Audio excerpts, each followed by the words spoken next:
Welcome back to video number 3. This is the video where we talk about the real working royals and we bring to light all the wonderful things that they're doing to bring attention, not to themselves, but to their causes. So let's jump in and get there, shall we? Let's go. And yes, we're going to start off with Mike and Zara Tyndall because they teamed up with Peter Phillips and his ex-wife Autumn for a charity golf match in Birmingham. They managed to bring a huge crowd out, which is what they want. They want to bring attention not to themselves, but to their causes. Now, this charity celebrity golf classic tournament, this is the 11th golf charity event hosted by Mike Tyndall, and it's being done to raise money for the Matt Hampson Foundation and the Cure Parkinson's charity. Now, of course, they had a lot of their friends there, and they made sure, well, most people were dressed in pink. They had singer and actress Denise Van Outen there, who was in her Barbie pink polo and sunglasses. There were videos from the golf buggy, just a lot of fun. They were having a lot of fun while raising money.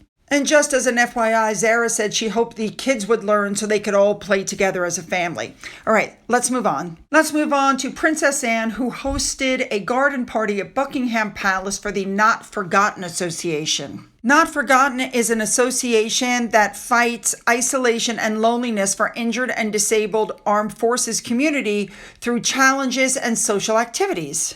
Just as an FYI, Anne has been the patron of this charity, which has supported more than 12,000 individuals since the year 2000. Now, her husband, Vice Admiral Sir Tim Lawrence, was also there. Now, they're saying that as Anne went around and spoke to people, she actually asked very pertinent questions. It was not just, how are you? Nice to see you. One of the people there, who, by the way, was 100 years old, served in the WRNS as a linguist.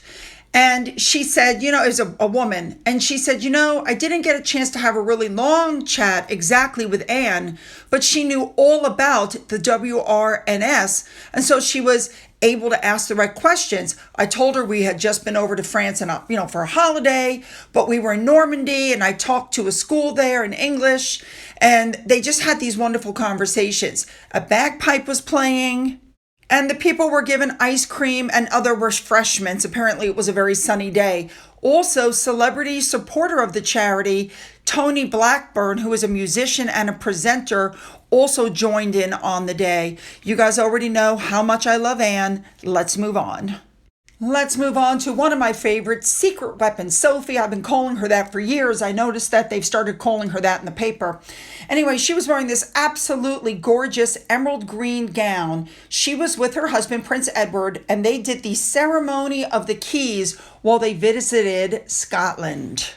They were at Holyrood House, and this ceremony of the keys is a tradition that they do every time the monarch or one of the monarch's official representatives makes an official visit to the city. This ceremony is considered to be very, very ornate. Now, Edward was seen at one point walking along with senior British Army reservist Major General Alastair Bruce for the occasion. Very nice. So what happens is when the king arrives, he's presented with a red velvet cushion and the great keys to the city are on it. And he's handed that by the Lord Provost, who welcomes him formally to the key. And then the king or whoever gives the key back, if you can believe that one. This ceremony has been going on for hundreds of years. Now, I'm sure you guys know this, but I'm going to say it anyway. The Palace of Holyrood is the official residence of the monarch in Scotland, but it's also open to visitors all year round. I have not made it there yet, but I'm going to try really hard to get to Scotland. So, very nice area. And of course, they also looked at the troops Edward and Sophie did in these fabulous uniforms that they were wearing. I love this.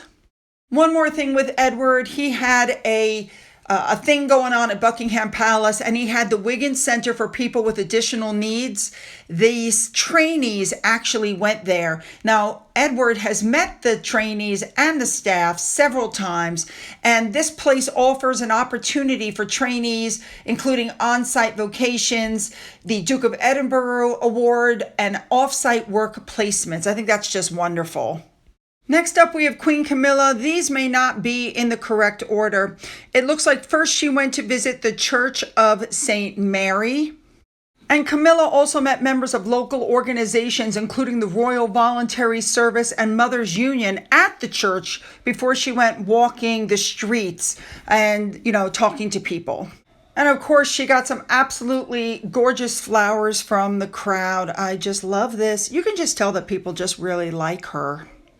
After this, the Queen attended the Charleston Festival on one of the estates, and she spoke at its opening event. And one of the things that she did was view the studio at the Charleston House. This was once the home to several novelists like E.F. Benson, Henry James, Rumer Godden, people like that. Queen Camilla then attended the opening of the 35th annual Charleston Festival in Rye, which is in East Sussex. And apparently one of the local schoolgirls named Bess asked the Queen, are there any fictional places from a book that you would like to travel to and why? And her response was, I'd like to go to Hogwarts. Oh, that's pretty cool. I'd like to jump on the express and go to Hogwarts and sit in that wonderful hall and wait for the hat to come around and pick a house for me. How wonderful. Now, there were lots of big names present. The event was attended by Children's Laureate Joseph Coelho, Jacqueline Wilson. She's the author of Tracy Beaker, actress Jenny Agutter, a lot of people. So this session was entitled The Power of Reading, and the Queen delivered an address to 450 children. And the idea of this is to get the kids interested in reading. The kids in the audience, they're saying, were smiling and grinning because they realized that books could take them to different worlds. Now, it was inevitable that while she was there, somebody was going to ask her how King Charles was doing. The Queen said when asked that the king is getting better, but he would be if he behaved himself. Apparently, they're saying it's no secret the Queen is extremely frustrated because Charles is working too hard.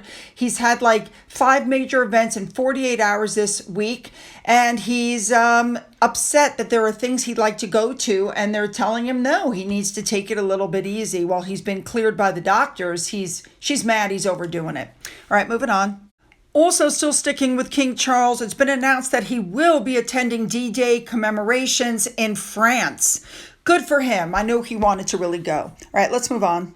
Let's talk about William. I'm going to make this really quick for him. He attended an event at the Royal Society in London to celebrate research that they're tackling about antimicrobial resistance, AMR. Essentially, we have a whole bunch of stuff we can't treat anymore because people don't take their antibiotics like they're supposed to. You have to finish them, and there should never be any left over. And there are deaths now attributed to AMR.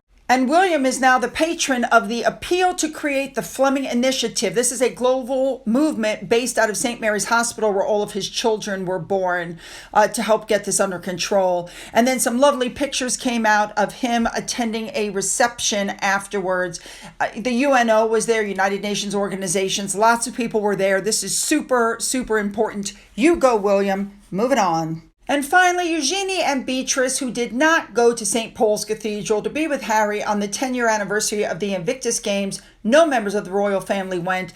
And it's being said that Beatrice and Eugenie would not go without getting the king's approval because they're trying to become more working royals. And if they went, there would have been a sign of a split in the royal family. Therefore, they did not go. And it's being reported that they are now avoiding Harry and Meghan. I can believe that too. All right, you guys, don't forget to go into the description box where you'll find the links to my Twitter, my Gettr, my Rumble, my email, my Patreon, my Amazon wish list, my address. Everything you need is in the description box. Don't forget to leave those comments, make them good. Don't forget to hit the like and the subscribe button. And if you've donated anything to my coffee fund, thank you so much. And as always, you guys, have a great day.